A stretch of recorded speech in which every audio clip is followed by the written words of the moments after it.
When you think of Japan, what comes to mind? Amazing products, Canon cameras, Toyota cars, and the Shinkansen bullet train. Japan looks like an economic superpower. It is the world's third largest economy, but it is also quite shaky. Japan's challenges are rooted in diverse factors.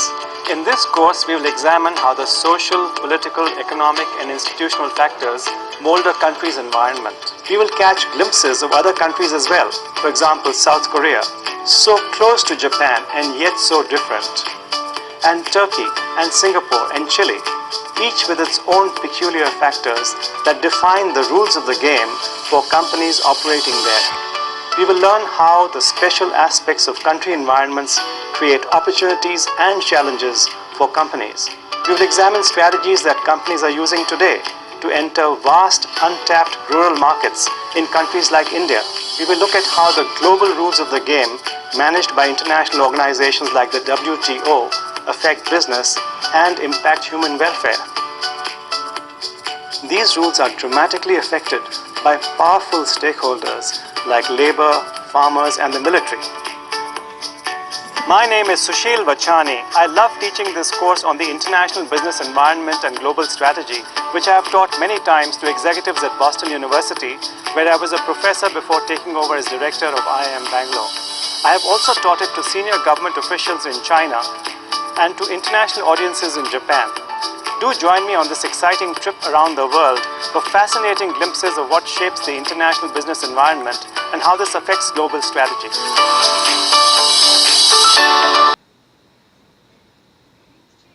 Professor Shyamal Roy will take us through some basic economic concepts that we have come across in this course. Professor Shyamal Roy has over 3 decades of experience of teaching economics to both public and private sector and has taught economics in the Indian Institute of Management and outside. Thank you so much, Professor, for joining us for this discussion. Thank you. To begin with, Professor, I'd like to ask you, what do terms like GDP, per capita GDP, and GDP at purchasing power parity mean? What are the best indicators to measure a country's economic performance? Well, GDP, which stands for Gross Domestic Product, that refers to the level of economic activity in a country. And how do we measure this level of economic activity? We measure it by looking at the total production of goods and services in a country in a given period of time. Typically, it is 1 year or 1 quarter. Now, for example, we would like to know how many cars have been produced, or how many tons of steel has been produced, and so on and so forth. But you know, since there are so many goods and services which are produced in an economy, there is no common unit of measurement. We cannot add them. You know, for example, if we are producing apples, if we are producing aircrafts, there is no way of adding the two. And therefore, the GDP data that comes out is not a quantitative number, but it is a monetary number. So, sticking to our example of apples and aircrafts, the way we measure the GDP is we take the total production of apples, we multiply it with the price of apples, then we get the total market value of apples, then we take the total production of aircrafts, multiply it with the price of aircrafts, and we get the market value of aircrafts, and we add the two and say this is the GDP of this country, which in my unrealistic example is producing only apples and aircrafts. So our interest is in quantitative terms as far as the level of economic activity is concerned, but the data is reported in monetary terms because there is no common unit of measurement. Okay. Now, what is per capita GDP? Per capita GDP is basically when you divide the GDP by population. And therefore, that gives a better measure of how the average person's income is growing. Okay. And the GDP adjusted for purchasing power parity, which is PPP, it has the following connotation. You know, for example, and this is typically used when you compare across countries.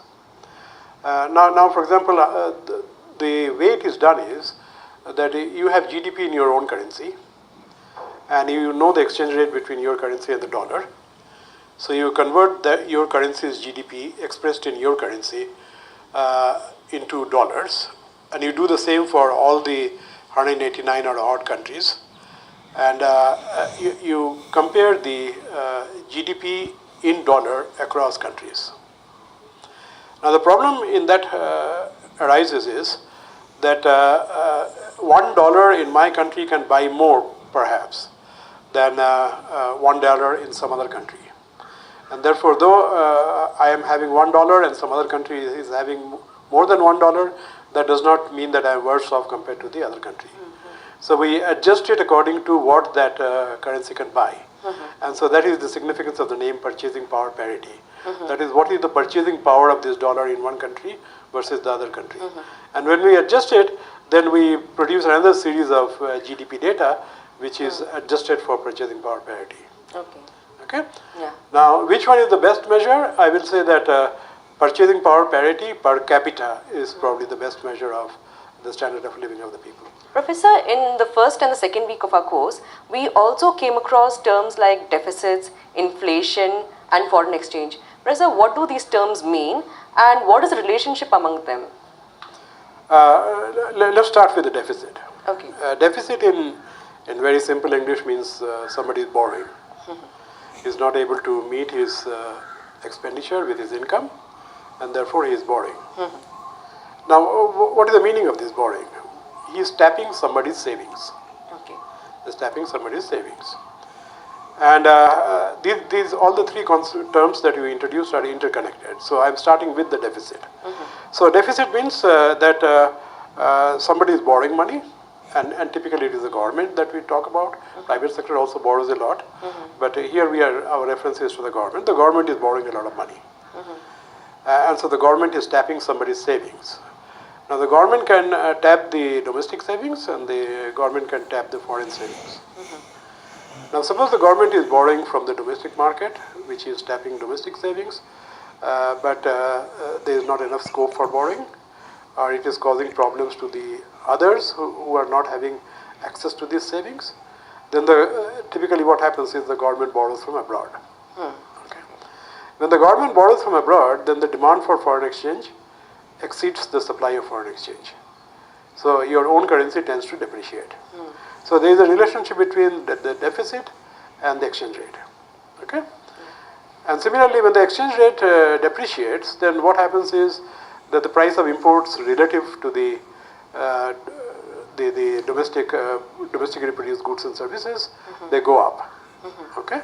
And to the extent that you are dependent on imports for certain production of goods and services, the prices of those goods and services go up. Okay. So this is what we call as that if your rupee, your currency depreciates, then it can cause an import-driven inflation. Okay. Because the cost of imports go up. If the cost of imports go up, then that leads to an increase in the prices. Right. Right. So everything depends on the starting point. For example, here I took the starting point as the deficit. So the deficit has an impact on the exchange rate, and then exchange rate has an impact on the inflation. Now we talked about deficit, inflation, foreign exchange rate. What is the role of the central bank in an economy? So what exactly does the central bank do? What role does it play? Does it play a very major role? I think it plays a very, very important role. You see, every country has kind of the macroeconomic policy objectives of every country are the same. Okay, they want to achieve a sustained growth in output, which is GDP. But this increase in the GDP has to be achieved within the constraint of certain rate of inflation. So they have defined what is the rate of growth of GDP that they want to achieve, and they have also defined what is the acceptable rate of inflation within which they would like to attain this GDP growth. So it's a twin objective. Okay. Now there are two basically policy tools which are available to every country. One is the fiscal policy, the other one is the monetary policy. The Ministry of Finance or any equivalent body is in charge of fiscal policy, and the central bank of the country is in charge of the monetary policy. Okay. So the central bank's role is the same as the role of the government. That is, they want to facilitate the achievement of a sustained growth in GDP along with stability in prices. Okay. Okay? Yeah. But if you ask me what is the relative importance of these two as far as the central bank's role is concerned, I would say that central bank's role is probably more important in terms of price stability, and the government's role is more important, or the fiscal policy's role is more important in terms of ensuring growth. When an economy slows down or when the inflation rises, the central bank tries to control the situation with the help of interest rate. Could you tell us how this happens and what are the process that the central bank follows in this situation? Okay. As I told you, monetary policy, of which the central bank is in charge, their objective is to achieve these two twin objectives: sustain growth in GDP and price stability. And so, let's say if the economy is slowing down, that means you are not able to achieve the growth in GDP that you want to achieve. Then the central bank's role becomes to give a boost to the demand, so that you reach the target that you want to achieve in terms of GDP growth. Now, how does it do it? It signals a lowering of the interest rate. It signals a lowering of the interest rate. And what is an interest rate? Interest rate is the price of money. So there is a demand for money in the economy, there is a supply of money in the economy, and the point of intersection between the two gives you the price of money, and that is what we call as the interest rate in the economy. Now, the central bank cannot independently impact the demand for money, because the whole economy demands money, but the central bank is in charge of supply of money. Okay? So, if the economy is slowing down, the central bank will increase the supply of money, and thereby the price of money will come down, and that will stimulate more spending in the economy. Okay? Okay. And the opposite will be true if there is an inflation. Inflation means here that the inflation is more than what we have defined as an acceptable rate of inflation. Okay? Then the target will be to bring it back to acceptable rate of inflation. And what the central bank will do, it will slow down the growth of money supply, which will lead to an increase in the price of money or the interest rate. And that will, as a result of that, people will cut down on their expenditure. And so that will moderate the demand. Okay. So, Professor, the next question is, how are demand and supply determined in socialist and communist economies? Are they different? Yes, I mean they are not determined based on market forces. Okay. You know, for example, those are either directed by the state, or some prices are controlled, and therefore, what is demanded or what is supplied is not a reflection of what is the market demand for that particular product or service, or the market supply of that product or service. You know, they have their own reasons to do that, but it is clearly distinct from market determination of goods and supply. So, what are the long-term consequences of tax cuts or public spending in an economy, and how do these factors help in stimulating an economy? You see, if you lower the taxes, then that gives you more disposable income, and so I spend more. So it stimulates the spending, or stimulates the economy. If the government expenditure increases, either if it is either through borrowed money or the government's own income, then also it has the same effect. That is, that there is spending in the economy increases, and that leads to a stimulation of the economy. Now you're asking what is the long-term consequence of that? Long-term consequence is that if you go on lowering the tax rates, then basically the government is taking less money for its use and giving more to the people. And so the government must find that money, and otherwise the deficit of the government will increase. Okay? And the deficit also can have long-term consequences, in the sense, deficit basically means that the government is borrowing money, as I said earlier, and whether borrowing is bad or good depends on how you are spending that borrowed money. And therefore, I'm not going to say that the categorically that government borrowing is necessarily bad, but the issue is that what it is doing with the borrowed money. If it is spending it on productive activities, then it is good, particularly in emerging economies where we need a lot of government investment for infrastructure, let us say. Okay. So the long-term consequences, to answer your question in brief, the long-term consequences will depend on the quality of the spending. Okay. If the quality of the spending is such that it is on productive activities, then it may be good for the economy. Okay.